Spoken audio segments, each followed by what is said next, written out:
5 বছরের জেল প্রদান করা হয়েছে। যাকে 5 বছরের জেল প্রদান করা হয়েছে তিনি হচ্ছেন এই তিনটা মামলার সে রাজ সাক্ষী, তার কারণে তাকে 5 বছরের জেল দিয়েছে। আমরা এই আমাদের শহীদ পরিবার এবং আহতদের পক্ষ থেকে আমরা এই প্রহসনমূলক বিচারকে উপেক্ষা করলাম। আমরা আবার হাইকোর্টে আপিল করব।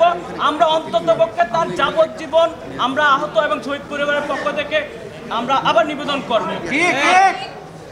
আদালতের কাছে আমাদের আরেকটা চাওয়া রয়েছে, চাওয়াটা হলো ইতিমধ্যে যারা আরও কিছু মন্ত্রী যারা এখনো জেলে আছে সেই মামলাগুলো যেন দ্রুত সময়ের মধ্যে তাদের রায়গুলো কার্যকর করা হয়। এবং সেই সাথে আরেকটা আদালতের কাজ আমরা আপিল করব তাদের কাছে, সেটা হলো দ্রুত সময়ের মধ্যে যে দুজনকে মৃত্যুদণ্ড প্রদান করা হয়েছে ইতিমধ্যে তাদেরকে দেশে কীভাবে কোন পদ্ধতিতে আনবেন সেটার জন্য প্রসেস করতে হয় সেটাকে রাষ্ট্রকে, এবং কীভাবে ইন্টারন্যাশনালি সেটাকে প্রেসার ক্রিয়েট করে তাদেরকে দেশে ফিরিয়ে এনে এই মৃত্যুকে কার্যকর করা যায়।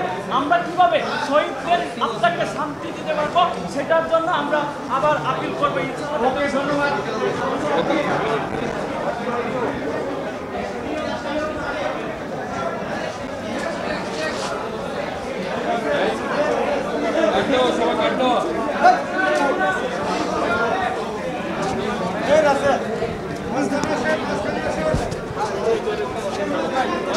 অনেক